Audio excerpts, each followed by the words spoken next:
احنا هلا بموسم السعال، بموسم الشتوي، ولذلك بحب احكي عن بعض الاجراءات ممكن نعملها بالبيت تخفف من السعال عند الاشخاص بشكل عام. منها اذا في عندي عفن في الغرفه اعالجه، ما بصير انام غرفه فيها عفن.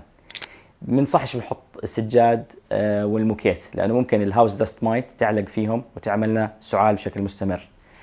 السرير، المخده تكون جديده، تتغلف بكيس مشمع الداخلي، الجزء الداخلي تمام.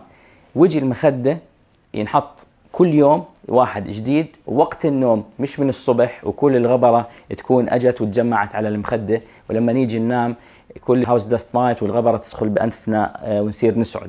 هاي الاجراءات بسيطه بس ممكن تفرق معنا كثير كثير كثير. ودمتم بخير.